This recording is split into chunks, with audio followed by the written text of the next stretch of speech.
taking over. Let's go. It's Ferrall. Coast to coast. Steaks, chicks, stacks. You and I are going to make a lot of money.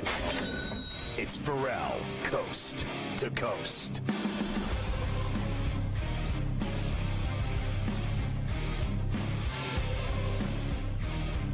It's Ferrall on the bench, coast to coast, in the biggest way possible, hanging out. The bad seed, a broken eight, a bad apple with a bad attitude. We are live in New York City, the Big Apple. Ooh. People dressed in plastic bags, directing traffic, some kind of fashion shake-it-up, shadooby, along with the golf gangster himself, the tutty maker, the long ball creator, your boy with the big props on homers. We got it all with Carver High on a midweek Where Do You Hear Wednesday. Mafia running it with Luke. I am your holla. The rundown. We got a double shot with Morency from Vancouver this very hour. Plus Stewie. Keith Stewart from Read the Line joins Carver High to talk about some golf tournament that Tony Finau's not playing in Utah. The Black Rock Desert something or other. I didn't even know there was Black Rock in Utah. I just know there's a lot of good snow, skiing, Alta, Park City. There's a hockey club. They got a basketball team that never matters. Things like that. I didn't know they played golf there. Let's go. Plus, the Prime Minister later in the second hour, Cam Stewart live from Toronto, and they're going to talk golf because what we do here is make people money betting on golf. And that's a fact, Jack. We got it all going today. How does 4, count them, Division Series baseball games? This will be the last day of the season where there's 4 baseball games. In fact, I think from this point forward, there'll only be 1 or 2 games on a daily basis until the World Series is decided. It all starts momentarily in Detroit Rock City at Comerica, where the Tigers and Guardians are 1-1. Should be an awesome game today in the Motor City. And then we'll roll into Carver High, the Mets trying to close out the Phillies in Game 4 at Citi Field in Queens. It's perfect outside and chilly. Fall, dry. They'll be rocking in Queens like they were yesterday. What a scene as they kick the Phillies' ass. Can they finish him off today with Quintana, who's been brilliant? He's had a 0.64 ERA over the last month. The guy's been pitching like a freak. I love the ball in his hands today, Mike. Yeah, you gotta. That's for sure. As we've got 4 baseball games, as you mentioned. Happy Wednesday here on Coast to Coast. It is a Golf Wednesday, as you mentioned. The Black Desert Championship out of Utah. Black Rock. I think so. I think it was the Black Rock. Black Rock. It's the Black Desert Championship. We will have some picks for that later on here on C2C. But yes, 4 times. This is it. Last day you get anything more than 2 baseball games in a day this season. You got 4 big ones with 2 teams with a chance to move on to the LCS. It's going to start in about 3 or 4 minutes in Detroit with the Guardians and the Tigers. Of course, Game 3, series tied at 1 as they head back to Detroit. I just saw a shot of the field, Scotty. It actually looks like a beautiful day out in Detroit. And sometimes you never know what you're going to get in October. It's on Max. I don't get Max in here. It's on TBS. It's on TBS. Are you sure? Yes, I'm sure. It's on TBS. Well, I'm not seeing that. I'm stressed out. I started sweating. All these games are. I have that in a different room. I do not have that here in the New York City studio. I have that up on another floor. I have that studio. TBS is where you will find the baseball game today. Not a problem. And it will be Alex Cobb against Kiter Montero to start things off. Although, as you know, with Detroit, you'll probably get several guys today at some point. Guardians right now, minus $1.15. Tigers even money, 7.5 the total as we are about to get started here in Detroit Rock City. Yeah, I have to go with the Tigers like I do every day. I want them to beat the Guardians, and I want their story to continue. I said to people that I've talked to today about these baseball games, look, I'm more leaning Mets than I am Yankees to advancing to the pennant. I mean, I think the Mets are on a roll unequal by their peers. I think they're playing great. I think nothing has gone wrong for them. They got it all going. I mean, everything, pitching, hitting, home runs, bullpen. Mendoza's pulled all the right strings. And meanwhile, Detroit, it's just a miracle they made the playoffs. And they've been really, I think, with the Mets, the hottest team over the last 2 months. And the Mets since June. And then the Yankees, to me, are dead. Judge is swinging and missing at everything, striking out every time he's up. When that guy doesn't hit, not only doesn't hit, but he fans at everything. He's missing pitches by a foot. When he's like playing like this, I mean, they suck. That team sucks when he doesn't hit. I mean, it is really down to Soto and then nothing else, right? Like, that's bottom line. And they're pitching. I've said this over and over. Cole sucks. Rodon sucks. I mean, there's no other word for it. I mean, Garrett Cole, every guy up gets a hit. I mean, the 9 guys have doubles and home runs. And the bottom line is Schmidt's played once in the playoffs in his life, and he got lit up. He's never been in the playoffs for the Yankees. Their pitching's been abysmal. The only guy that's done well is the Dreamweaver, the closer. Meanwhile, they can't get him to close because they're always losing. So I think they're in trouble. And the Friar faithful. Oh, what a scene at Petco last night with a soft serve ice cream. I am on the Padres all day, 6 ways till Sunday.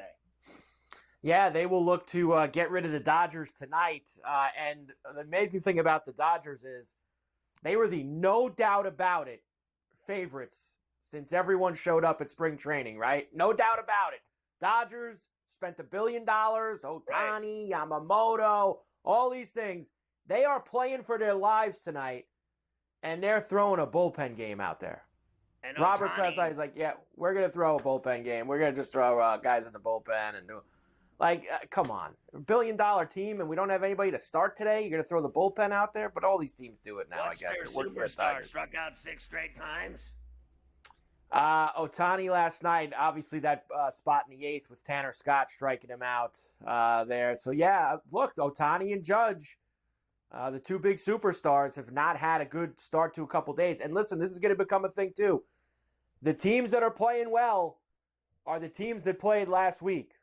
It's happening again. And this is the 3rd year of this format, and this could be the 3rd year where these teams that had the bye, the majority of them are going to go home potentially, including 2 today with the Phillies and the Dodgers. So this is something that I think that baseball is going to start to hear about, that it's becoming unfair for the teams that have great regular seasons, that they're sitting around for a week and while these wild card teams beat them. Well, I mean, the Yankees are another example of it. They were playing pretty decent at the end. They finished off the Orioles.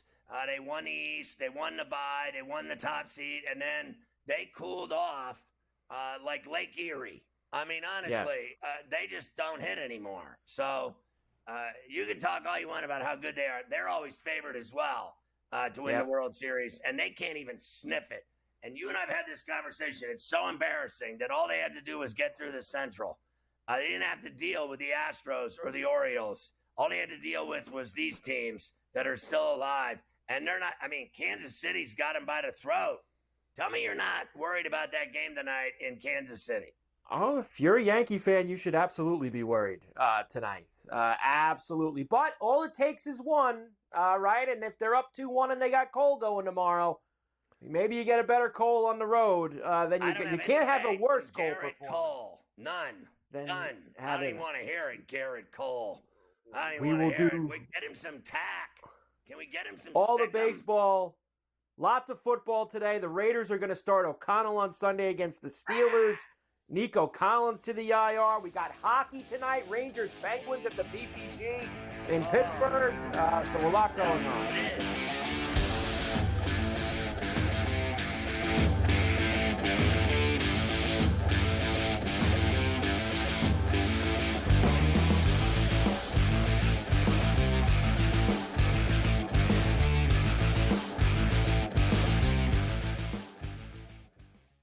anyone that's been to a sporting event, the atmosphere before a game, I think Game Time Decisions has that same exact atmosphere. This is our arena. This is what we do. There is going to be an energy to Game Time Decisions that you will feel night in and night out. The excitement you get when you lock your bets in, when you're figuring out what you want to do, we can zone in on the biggest games each night. I want this to be the place that people come to before the games start so they feel as ready as possible to lock in their cards. We are going to hit every single one of those markets that you need to know about. We're going to go through every single thing, and I've got a great team behind me that's going to help me get the job done. There is not going to be a better place, I promise you, than Game Time Decisions to get that new information, react to it, and be able to then bet accordingly. We will have everything at our disposal, and we will use that to our advantage. I'm Kevin Walsh. Tune into Game Time Decisions from 6 to 8 p.m. Eastern on SportsGrid. I do think they come back, and I think they win this game, but they've got to do it decisively. I think they've got to get that confidence back because they went out there, and like I said earlier, Kentucky almost beat Georgia. Kentucky almost did beat Ole Miss, and I think what you're going to see in this conference, if you don't play well and you're a top 10 team in the SEC, you're going to get knocked out by one of those top 25 teams in the SEC if you're not ready to play. Powered by SportsGrid. He already has more than 1,000 yards. The last three running backs to win the Heisman, Derrick Henry, Mark Ingram, Reggie Bush, did not have more than 650 in their opening 5 games of the year. Ashton Genty on pace to strike the pose in December. Statistics matter. Blow every record out of the water, and he will be a Heisman. Disgraceful performance by the head coach, not Gene. The Early Line. Only on SportsGrid.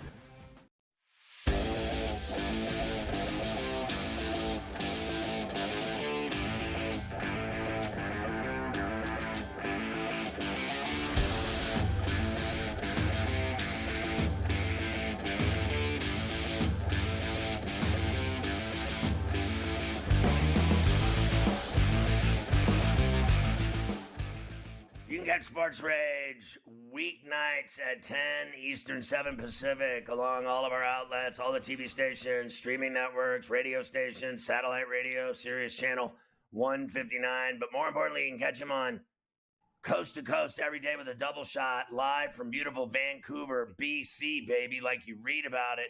Gabe, your thoughts on the stress of these 4 baseball playoff series going on today? Your Dodgers are in trouble. Ohtani is frozen at the plate, striking out like Aaron Judge is. The Yankees seem to be in trouble.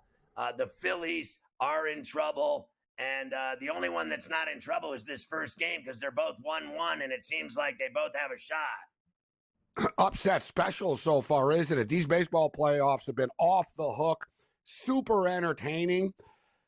In fact, Scott, I can't recall a better start to the baseball playoffs in recent memory. I mean, every series is just super close. And now we have these teams facing elimination right now coming into tonight, the Philadelphia Phillies and the Los Angeles Dodgers, who, Scott, everybody said all year long, Phillies and Dodgers on a collision course, right? And they both might get knocked out. Baseball, the regular season record means nothing. It's about being hot at that time. You look at the Dodgers pitching staff, which is actually a real problem moving forward, Scott, because they did sign a bunch of arms. So it wasn't as if, oh, wow, the Dodgers were unprepared for this and now they don't have any pitchers. They literally had like 7-8 pitchers hurt.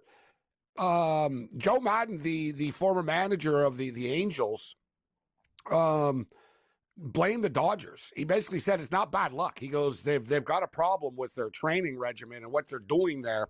So I was just sort of thinking ahead to next year. What are you going to do? You're going to sign more pitchers, and then they get hurt. I mean, the Dodgers had Max Scherzer a couple of years ago.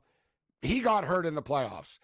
They're just, the Dodgers are seemingly cursed when it comes to pitchers in the playoffs, but San Diego's a smoking hot team, bro. We've talked about it in the past. It was the one team I didn't want to face.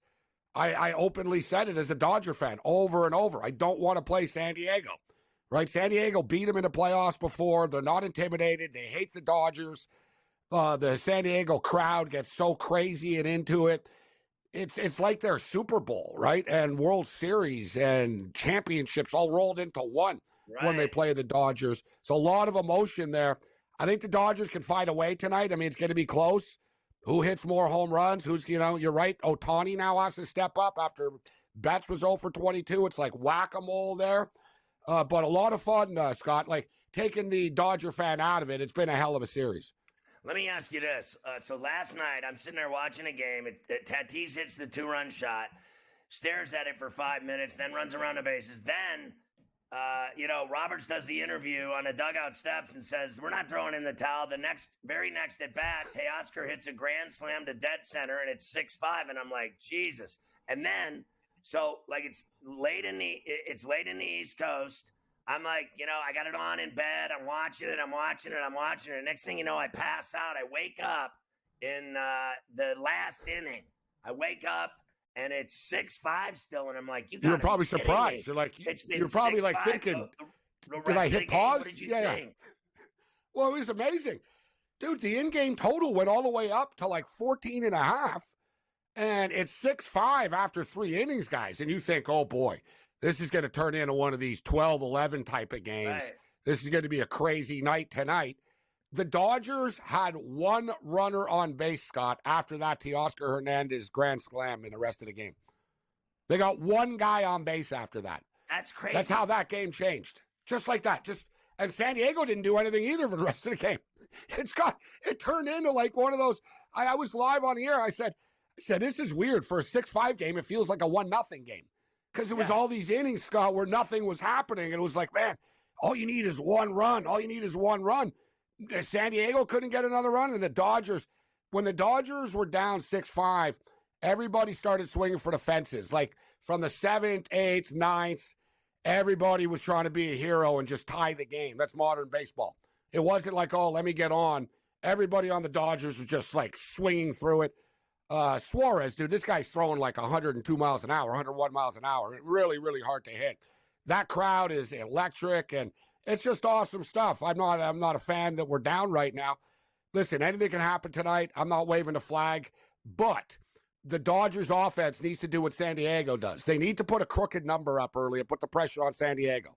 LA needs to get that 4 or 5-0 lead and then try to hang on for dear life.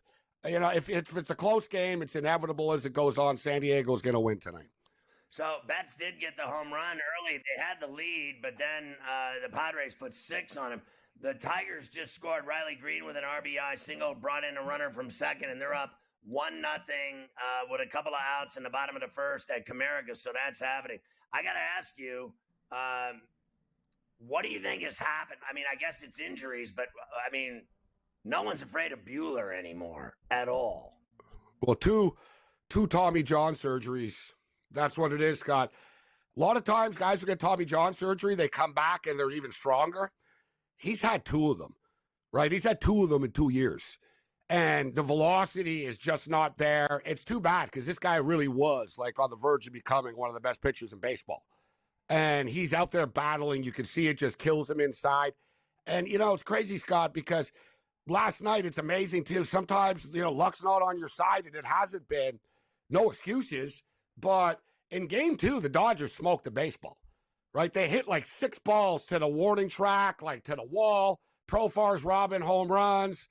Bases are loaded. Edmonds smokes one of the second basemen, sort of the first baseman, and there's a double play. And then last night, it was infield bad luck. Scott, you saw it in the beginning of the game. San Diego had 6 hits that didn't get out of the infield. Like, he gave up the home run, but it was like squib, air, squib. Machado ran out of the baseline, too. That should have been freaking called, which wasn't. That led to an error. You can't do that. But the umps have been pretty bad in baseball, if you notice in the playoffs. It's very NFL-like. We don't even know if it was a catch anymore in baseball. It's like football. Well, was his hand under it? If they don't call it, there's nothing they can do about him running. He did run crooked. Yeah, and that's up to the ump on the spot to say right away, you're out. Yeah, you can't do that. He did it deliberately to block Freeman's line. About hockey tonight.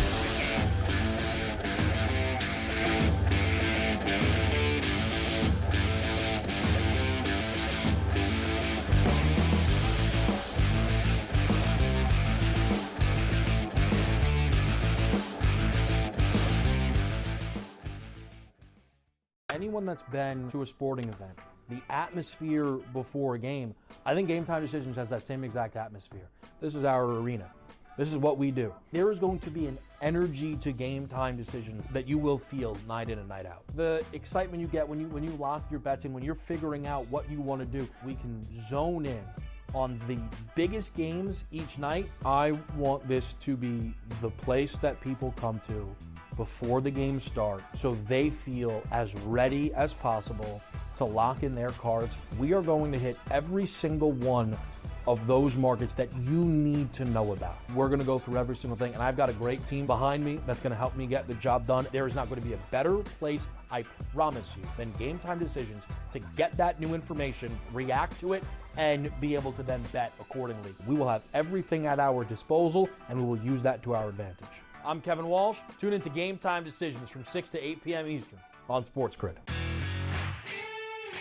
I do think they come back, and I think they win this game, but they've got to do it decisively. I think they've got to get that confidence back because they went out there, and like I said earlier, Kentucky almost beat Georgia. Kentucky almost did beat Ole Miss, and I think what you're going to see in this conference, if you don't play well and you're a top 10 team in the SEC, you're going to get knocked out by one of those top 25 teams in the SEC if you're not ready to play. Powered by SportsGrid. He already has more than 1,000 yards. The last three running backs to win the Heisman, Derrick Henry, Mark Ingram, Reggie Bush, did not have more than 650 in their opening 5 games of the year. Ashton Genty on pace to strike the pose in December. Statistics matter. Blow every record out of the water, and he will be a Heisman. Disgraceful performance by the head coach, not Gene. The Early Line. Only on SportsGrid.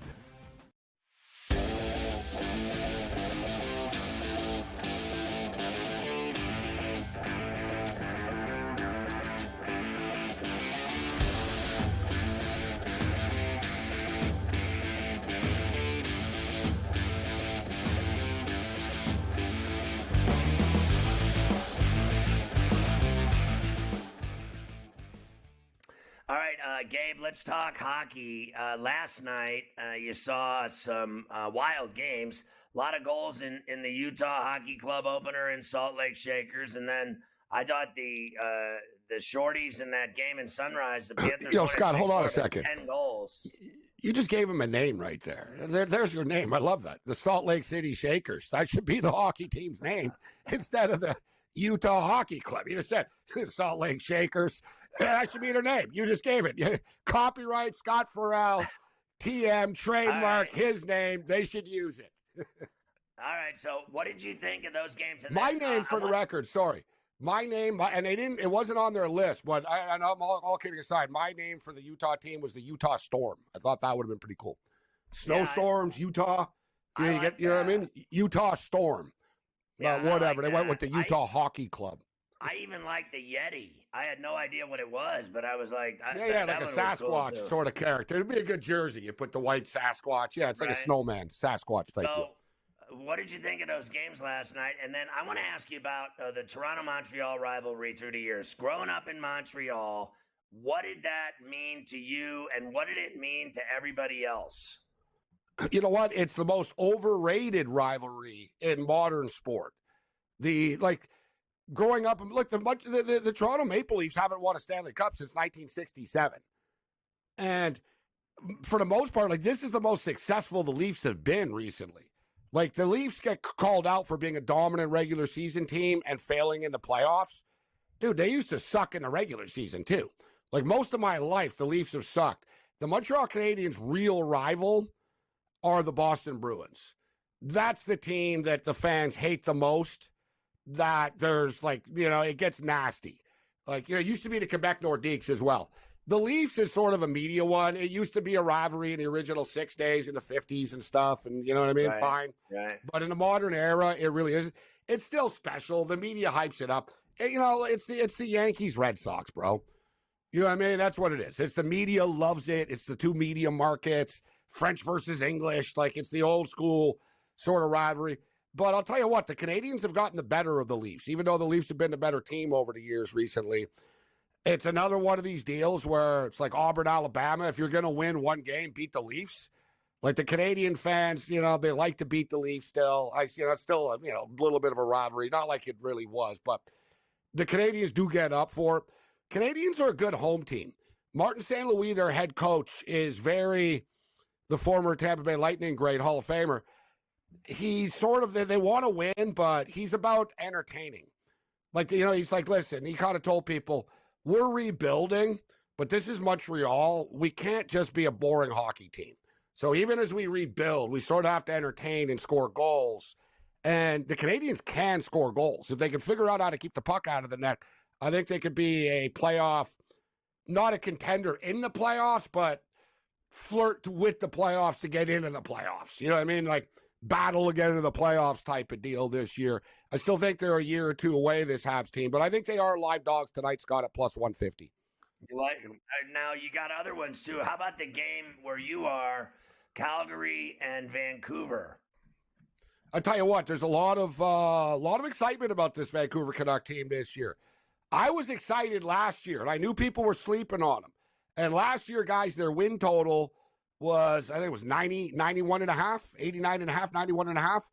They smoked it. They had 109 points last year. This year, their win total is 99.5. For the record, I think they're going to go over again because even if they win a couple of less games than last year, they'll still go over this number. But they're a good hockey team, Scott. Rick Tocchet's one of the best coaches in the National Hockey League, point blank. One issue for the Canucks, they lost a couple of guys, but I think they did a good job of replacing them. Thatcher Demko, their goalie, is out. He's got a prolonged injury that they can't figure out. And it's like literally they said it's one of these 1 in a million deals. It's like McCaffrey. They got Demko flying around from Switzerland and all these doctors and what should we do? And they all say, listen, it's just a time thing. So Demko's going to be out, but Seeloff's a good goalie. They bring in Lankinen as well. I think the Canucks are going to win tonight. They're minus 200. It's a little pricey. If you want to play the puck line, plus 125, I don't have a problem with it. But let's throw something out here, guys. The Vancouver Canucks are very fast starters, all right? These guys score goals in like the first minute of the game, first 2 minutes of the game, a lot. So let's go. Will there be a goal scored in the first 10 minutes of the game tonight in Vancouver? I say yes, there will be. The Canucks are going to score first in the first couple of minutes. All right, there's other great games tonight. We'll hit those Hey, later. let's take your Penguins, Scott. Plus 125. Let's go Pens tonight. Oh, I think the Rangers will win.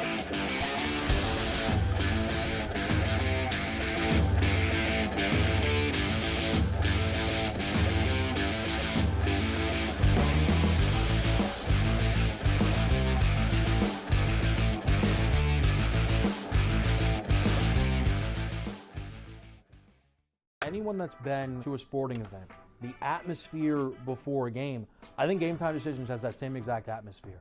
This is our arena.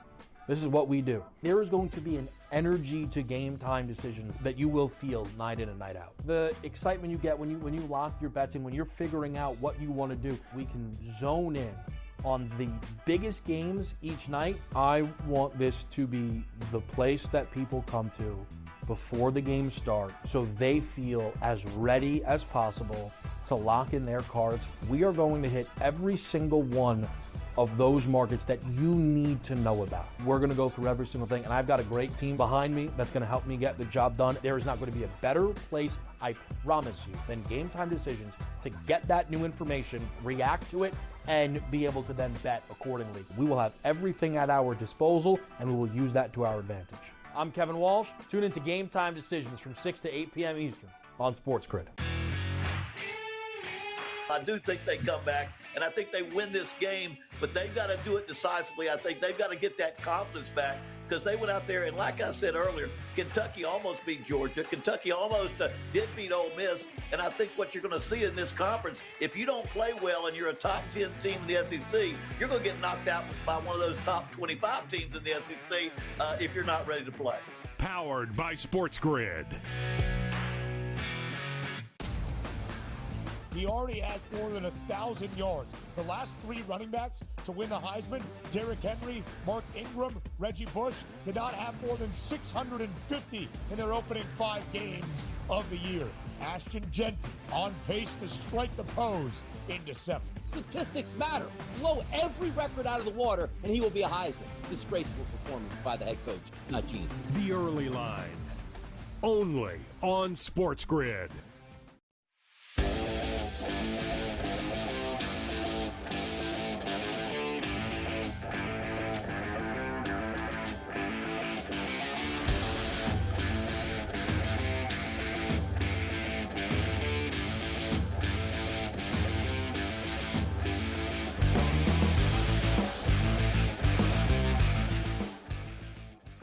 What do you think, Carver High? I just saw the schedule, and I can go see the Penguins play the Sharks on Saturday night at PPG, the 16th of November, against the Sharks. And then the next day, I'm going to go see them play the Steelers play the Ravens in a big North battle over at the place the Steelers play. The double header, hockey and NFL, back-to-back games. I got to get those tickets tonight.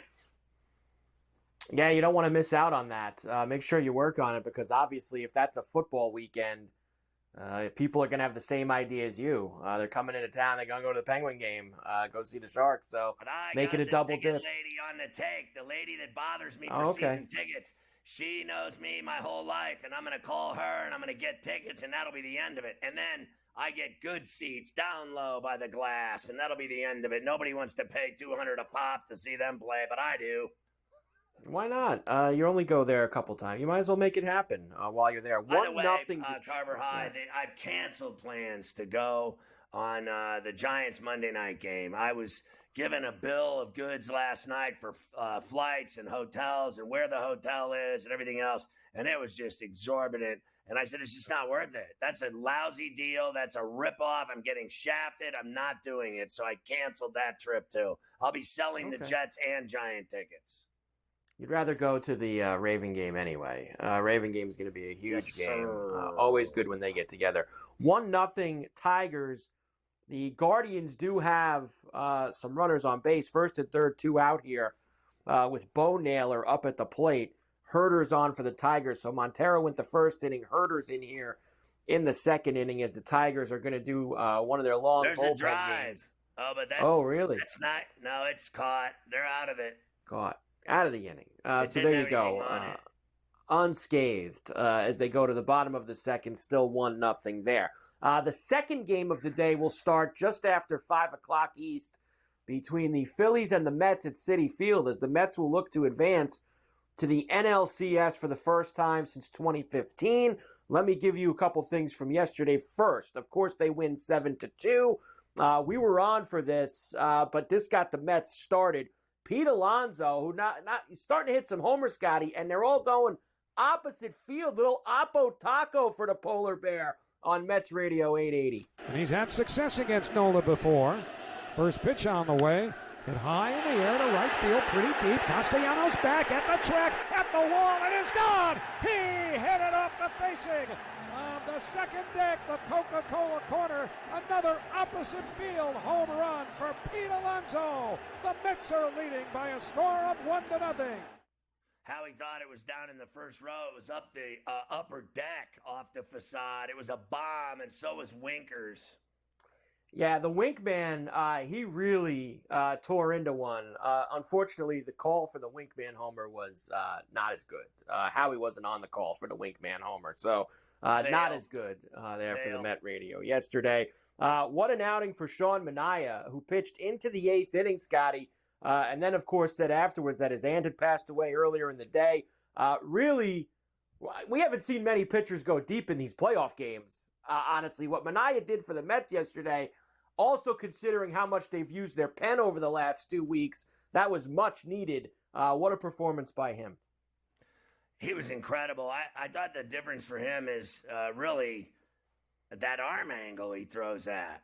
It's just baffling to left-handed hitters. They have no chance against him. I thought he made Harper look pathetic. I've never seen Sean Manaea look better in a baseball outing, to be honest with you. He was totally dominant. Totally dominant indeed. Of course, the Mets have a chance to move on today. Carlos Mendoza, the Met manager, says, we still have a lot of work to do. We got to keep the foot down. You know, obviously it'll be special, but we got to come back tomorrow and we got to win a baseball game. If we would have lost today, the mentality, we need to come back tomorrow and win a baseball game. One day at a time mentality, one series at a time. We'll come back tomorrow. We got to stay humble. We haven't done anything. We got to come back tomorrow. We have to prepare. We got to go out the way we go about our business pre-game, and then we got to go out there. We got to compete, and we got to go out there and execute. So we'll see what happens. Yeah, I really think, Mike, I don't know about you, I'd love to hear your thoughts, that this is huge tonight for them. Dinner is served. You have a chance to eliminate the Phillies, who everyone thought was going to the pennant, to face the Dodgers. And some people think the Phillies are better than the Dodgers because they have better pitching. Flat out, starting and bullpen, no questions asked. The Dodgers' weakness is their pitching. And it's a problem again tonight with Knack going. Nobody believes in that kid. Nobody knows that kid. So you have a chance tonight with the left-hander in Quintana, who has been brilliant, and he's just giving up nothing. He's not even giving up a run a game. So if he pitches remotely close to what he's been over the last month, he's going to be a real problem for the Phillies. You got to win this game because you're going to go back to Philly and face Wheeler, and you're not scoring runs against Zach Wheeler. He's going to dominate you for 7 innings, and you're going to be forced to do what you did in game 1, which was, hit 5 runs in 1 inning in the 8th inning to beat him. And that's how they did it. They stunned them because everyone and their brother thought that they were winning that game, that Wheeler left 1-0. Facing Wheeler tomorrow or whatever, I think it would be Friday. What would it be? Friday. Facing him Friday, I think, spells doom for the Mets. They got to win today. They got to win today because they're going to face, a guy that is a dominant ace who will give them nothing over 7 innings at all. You cannot risk your season on 2 innings. Even though they've been the heartbreak cardiac kids and they've done it and they did it in Philly, I don't think they repeat that again after seeing Wheeler again, that they're going to come out and score 5 runs in the 8th inning off of that bullpen. The bullpen for the Phillies has been really good. Not in this series, but they've been really good all year. Do you feel today with Quintana is their last chance to win this series? Look, from what I've seen from them the past couple of weeks and months, I wouldn't put it past them. But I would say the chances of what you just said, pulling that off twice in a series, going against Wheeler, potentially getting dominated by him, and then when he comes out of the game in the 8th inning scoring 5 runs, I don't like to roll the dice with that again. That's not something that I would want to do. You have it set up for you tonight. Quintana's been good. Suarez has not been for the Phillies, who's going to start for them. You've got all the momentum right now. They have got to shut the door here at home tonight against this Philly team. Of course, you talked about going back to Philadelphia. That's precisely what Nick Castellanos and the rest of the Phillies would like to do tonight. Here he is. What is your mental approach in terms of trying to flush this one, if that is the approach, and get ready for that backs against the wall mentality tomorrow? I think it's, instead of just flushing it and forgetting it, I think right now it's really important to embrace what the situation is. We lose, we're going home. Baseball's over for us. And, it's a great opportunity because if we're able to come in and scrape out a win here, I know that they do not want to go back to Philly for a Game 5. Yeah, I don't think they do either. They're not gonna, not get on the plane. Okay, they're not gonna get on, and say, you know what, we're just gonna quit today. Thanks. We're a bunch of peas. Okay, so that's not happening. They need to win today. I know that yesterday was up in the air. Like, who knows? And they kicked their ass. So now I think they legitimately have to win today. I really do.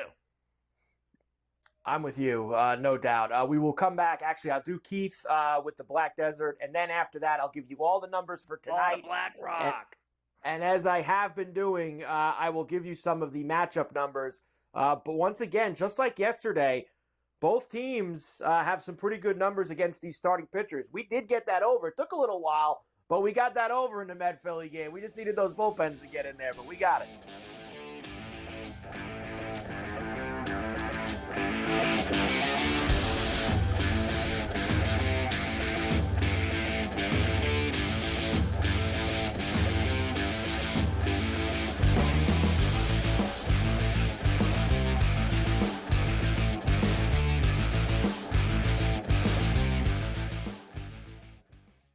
anyone that's been to a sporting event, the atmosphere before a game, I think Game Time Decisions has that same exact atmosphere. This is our arena. This is what we do. There is going to be an energy to Game Time Decisions that you will feel night in and night out. The excitement you get when you lock your bets in, when you're figuring out what you want to do, we can zone in on the biggest games each night. I want this to be the place that people come to before the games start so they feel as ready as possible to lock in their cards. We are going to hit every single one of those markets that you need to know about. We're going to go through every single thing, and I've got a great team behind me that's going to help me get the job done. There is not going to be a better place, I promise you, than Game Time Decisions to get that new information, react to it, and be able to then bet accordingly. We will have everything at our disposal, and we will use that to our advantage. I'm Kevin Walsh. Tune into Game Time Decisions from 6 to 8 p.m. Eastern on SportsGrid. I do think they come back, and I think they win this game, but they've got to do it decisively. I think they've got to get that confidence back because they went out there, and like I said earlier, Kentucky almost beat Georgia. Kentucky almost did beat Ole Miss, and I think what you're going to see in this conference, if you don't play well and you're a top 10 team in the SEC, you're going to get knocked out by one of those top 25 teams in the SEC if you're not ready to play. Powered by SportsGrid. He already has more than 1,000 yards. The last three running backs to win the Heisman, Derrick Henry, Mark Ingram, Reggie Bush, did not have more than 650 in their opening 5 games of the year. Ashton Genty on pace to strike the pose in December. Statistics matter. Blow every record out of the water, and he will be a Heisman. Disgraceful performance by the head coach, not Gene. The Early Line. Only on SportsGrid.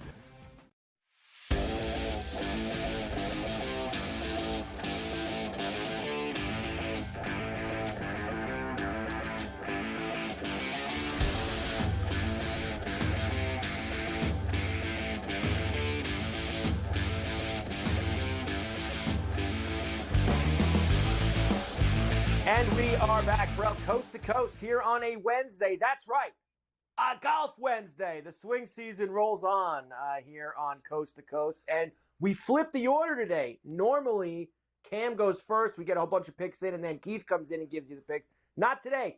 Keith in the leadoff spot. Keith Stewart, read the line as we get ready for the inaugural Black Desert Championship out in Utah, which we will discuss. Keith, good to see you as always. Before we get there, you were in the city yesterday. Oh, yeah. Still a year away, but you know we're all excited for it, which is the Ryder Cup at Bethpage in our backyard here in the New York area. Keegan was there. Luke Donald was there. You were there. Give me a little something from yesterday with that. So the press conference, and good afternoon on a Golf Wednesday there, Mr. Mike Carver. The press conference for 1 year out, Bethpage Black, Ryder Cup 2025, the Euros versus the United States. Captain Keegan, Luke Donald, they sit in front of the media and they talk about, you know, what they're anticipating for next year. 3 quick themes for you. First, crowd control, and more crowd control. The second was what they'll do with live players. And the third thing was, you know, is Captain Keegan going to play? He's ranked 14th in the world, and there were a lot of questions surrounding that. But the crowds in New York City are already a concern, and the PGA of America is going to have their hands full. There's no doubt about that. They certainly are, and I did see Keegan say, for anybody who didn't see it, he's taking the 12 best players. No matter who or where they play, he is going to take the best players. Luke had to be a little bit more diplomatic because there's rules with the DP World Tour in terms of having status there. But I think we're going to see, you'll see the Rahms and the Hattons on the Europe team next year at Bethpage. Trust me, because guys like Rory aren't going to allow him to not have the Rahms and the Hattons when they go over there to try to win. All right, Keith, let's get into this week. Black Desert Championship. First time we are going here. This is a new event on the PGA Tour in the swing season. What have you found out about the Black Desert Resort where we are going to be? Well, this is a pretty cool spot. That's the first thing. Southwest Utah is not like ski slopes and mountains that you would normally see. This is about 2 hours northeast of Vegas. So there's a lot of like Vegas texture to the terrain, and it's lava fields and some red rock, you know, jettisoning out of the desert landscape. I mean, this is a pretty cool layout. Tom Weiskopf did the design. And I think when we go to a brand new place, and when I talk about brand new, this is not just a brand new event on the PGA Tour. This is a brand new golf course that just opened last year in 2023. So we have no history there. There's 132 rookies in the field. So a couple things we got to kind of dabble with is, how about some comp courses? So I mentioned Weiskopf. You know, he was the one that designed this golf course. Well, guess what? He also did TPC Scottsdale. We've got some history there. How about places like El Diamante, where we went last year for the Worldwide Technology Championship in the fall? Tiger Spot there in Cabo. Wide fairways, same similar type of terrain, and maybe, you know, the Mexico Open, another long golf course. Par 71, 7,300 yards. But check that for a moment, because we're playing at 3,000 feet of altitude. So the guys are going to get a little break on carry. But overall, I don't see anything stopping these guys from making a boatload of birdies. Let's get right into it. The outrights for this week. And yes, I always love this. Reading the same mail. I got a couple of these guys on my card too, Keith, including Fishburne and Thorbjornsen. Well, I right off the top, Michael Thorbjornsen, super long. I think length is going to be a huge advantage. 50-yard wide fairways. Just let the shaft out, bombs away, and make some birdies. I love him at plus 3,500. And that number's been jumping a bunch. I've seen on FanDuel and a couple other places it get up to 45. So pay attention there. You might be able to buy in and get an even better number than I got. Top 8 at the Sanderson, and he's gained with the putter in 3 straight. Patrick Fishburne played golf at BYU, grew up in Utah. We are in Utah, you know. Sometimes the golf gods, they like these stories. But he's a top 10 ball striker, top 20 putter, definitely long enough to make a dent in those 7,300 yards, even at elevation. Harry Hall, the UNLV player, member over at TPC Summerlin, where we're going to play next week, another desert golf course. This guy has played, he's gained over 5 strokes on average against the field in his last 9 starts, and that includes a win at the ISCO back in Kentucky. Another long golf course, 7,400 yards at par 72. Guy makes a boatload of birdies. And my last one, Jacob Bridgman. I brought this guy up a couple times on the placement board, right? Canadian, but 3 of his last 4 starts, top 20s. The guy can absolutely roll the rock. And that's a key this week. When you have 132 rookies in the field, I always give an edge to putting. It's bent grass this week, but good putters can read greens for the first time. They're going to have an edge. So you build out that card, put some putters on it, please. Got to have some guys who can roll the rock, as always. You mentioned placements. Let's get to the placements. I do see a few familiar faces. The great Ryan Fox on the card this week. Well, Ryan Fox, first time I saw him play live, the Kiwi from New Zealand, you know, guys had a ton of success on the DP World Tour, was back in March at the Waste Management. Again, I mentioned Weiskopf. He's designed both places. Great driver of the golf ball, good putter, good short game. It's a good fit this week for a top 20 at plus 188. Bridgman is going to pop up there too. I mean, the guy's just had a bunch of top 20s lately at plus 3-1 or plus 300. I think that's a good value there. Go back to the top 10s. Lucas Glover. So this guy wins twice in 2023, and he doesn't make the playoffs and can't defend the Hey Jude or the FedEx St. Jude because he doesn't make the top 70. Well, on his radio show the other night on SiriusXM PGA Tour Network, what does he do? He says, I need to play better. These young kids are killing me. He goes, you know what? I'm going to dedicate myself to playing a little tougher. So you know what? 13th at the Procore, 3rd at the Sanderson, and this week he could do the same thing. So I think we're seeing a rededicated Lucas Glover. Top 40s, Vince Whaley, bomber with a good putter. I love Carson Young out here in the desert. And then the last guy, Brandon Wu, down there at the Mexico Open. This guy, he's got a couple of top 5s. Long golf courses where you got to make a lot of birdies. Brandon Wu does all right, made the cut at the Sanderson. So I like my chances there for a top 40. And the head-to-heads quickly, Keith. All right, Harry Hall over Andrew Novak. Novak's got 1 top 10 since March. The other one, Patrick Rogers over Alex Smalley. Smalley's had a tough year. Rogers has had his best FedEx Cup year to date. You know what? It's been a great week. I cannot wait for the Ryder Cup in New York. Man, the energy yesterday, the emotion, even amongst the captains, you could feel it. And we're less than a year away, my friend, Mr. Carver. I can't wait to be there for it. It's going to be unbelievable out there at Bethpage. Keith Stewart, read the line. The Black Desert. Next week, not going far. Vegas for the Shriners. We'll see you then.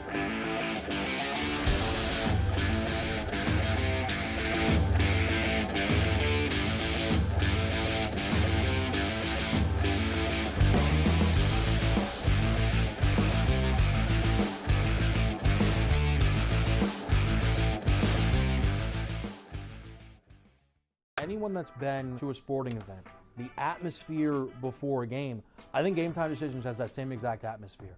This is our arena. This is what we do. There is going to be an energy to Game Time Decisions that you will feel night in and night out. The excitement you get when you lock your bets in, when you're figuring out what you want to do, we can zone in on the biggest games each night. I want this to be the place that people come to before the games start so they feel as ready as possible to lock in their cards. We are going to hit every single one of those markets that you need to know about. We're going to go through every single thing, and I've got a great team behind me that's going to help me get the job done. There is not going to be a better place, I promise you, than Game Time Decisions to get that new information, react to it, and be able to then bet accordingly. We will have everything at our disposal, and we will use that to our advantage. I'm Kevin Walsh. Tune into Game Time Decisions from 6 to 8 p.m. Eastern on SportsGrid. I do think they come back, and I think they win this game, but they've got to do it decisively. I think they've got to get that confidence back because they went out there, and like I said earlier, Kentucky almost beat Georgia. Kentucky almost did beat Ole Miss, and I think what you're going to see in this conference, if you don't play well and you're a top 10 team in the SEC, you're going to get knocked out by one of those top 25 teams in the SEC if you're not ready to play. Powered by SportsGrid. He already has more than 1,000 yards. The last three running backs to win the Heisman, Derrick Henry, Mark Ingram, Reggie Bush, did not have more than 650 in their opening 5 games of the year. Ashton Genty on pace to strike the pose in December. Statistics matter. Blow every record out of the water, and he will be a Heisman. Disgraceful performance by the head coach, not Gene. The Early Line. Only on SportsGrid.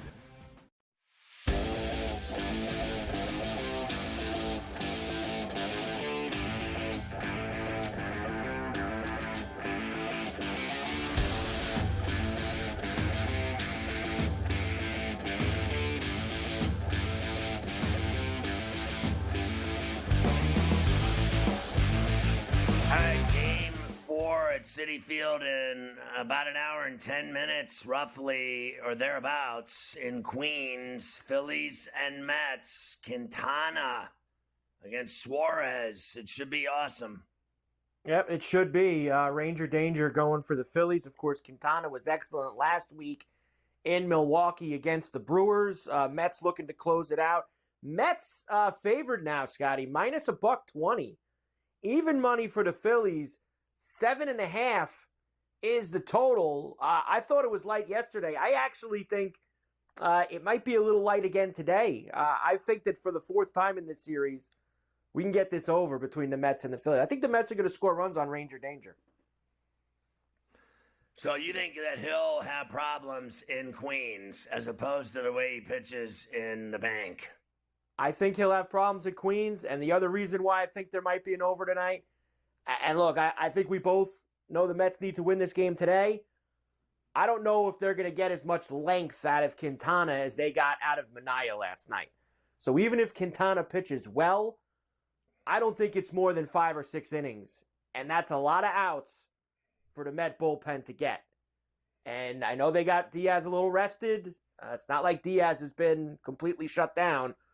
I think the Phillies might be able to score a couple on the Met bullpen. And that's where we can get ourselves over. And what's the total?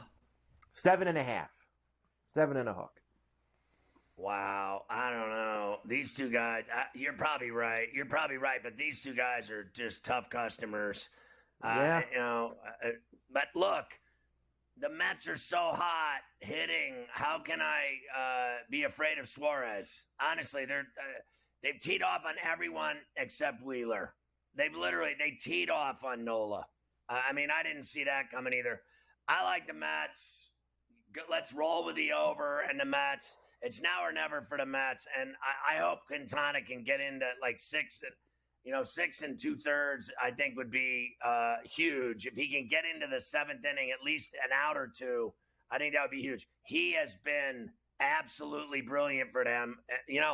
Better than Minaya, and then Minaya yesterday was better than him. So if they can get another performance out of him today, they win it. As far as Phillies against Quintana, Schwarber 7 for 24 with a homer. Castellanos, 13 for 53 with 2 homers. Lots of experience there. Bohm, Realmuto, and Harper have all homered off of him in the past. On the other side, for the Mets, Vientos, 3 for 15 with a homer off of Suarez. Lindor, 5 for 16 with a homer. Not much else. Iglesias is 6 for 8 off of him, no homers. And Marte, 6 for 19 off of him, no homers. But you got these two, they've seen each other a lot. They're division rivals. They've seen these pitchers. Anything can happen here tonight as far as that's concerned. Vientos over 1.5 bases and hit it yesterday. He did it again. He's been on fire. I'm going for that again today. He has been outstanding in this series, Vientos. That's for sure. By the way, any taters that you're seeing here? I kind of like Vientos against Suarez. I think that Vientos would be the one guy. I'm trying to keep it to like 1 a game now. So I think that the one guy I want to key in on is Vientos. If it's going to be one homer today, huh? I want more than that. I want Lindor. 1 a game. I want one a Winkman. game. I want Look, Polar Bear. I'm trying Alvarez. It worked. The strategy worked for me yesterday. I got, Alonso and Tatis both homered. So we're going to try 1 a game here. Now, the Tigers, Scotty, have first. I think they're going to get this run in. They scored. It's 2-0. 2-0. Sack Fly gets another run in. So 2-0 Tigers in the bottom of the 3rd inning.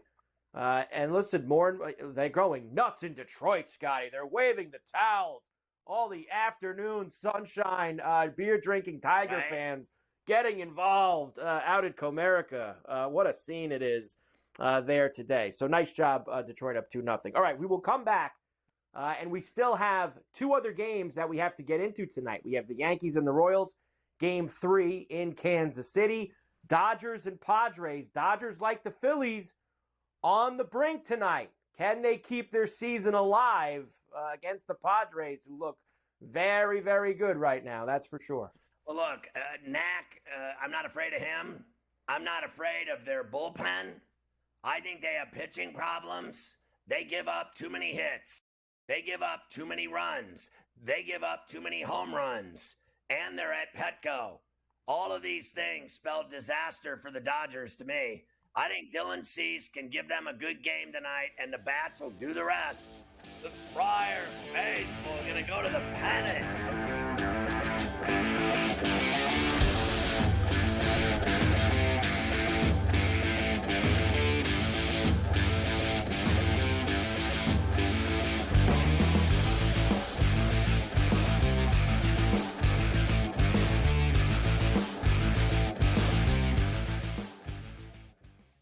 Anyone that's been to a sporting event, the atmosphere before a game, I think Game Time Decisions has that same exact atmosphere. This is our arena. This is what we do. There is going to be an energy to Game Time Decisions that you will feel night in and night out. The excitement you get when you lock your bets in, when you're figuring out what you want to do, we can zone in on the biggest games each night. I want this to be the place that people come to before the games start so they feel as ready as possible to lock in their cards. We are going to hit every single one of those markets that you need to know about. We're going to go through every single thing, and I've got a great team behind me that's going to help me get the job done. There is not going to be a better place, I promise you, than Game Time Decisions to get that new information, react to it, and be able to then bet accordingly. We will have everything at our disposal, and we will use that to our advantage. I'm Kevin Walsh. Tune into Game Time Decisions from 6 to 8 p.m. Eastern on SportsGrid. Your gut says Miami is going to win, and you should take the over. Your gut also said your NFT selfies would only go up in value. They didn't. But your head is on SportsGrid and knows the QB is in concussion protocol. The backup has a 45 QBR against the zone coverage. The New York D has the most sacks in the league. So yeah, trust your head. It's smarter to be on SportsGrid.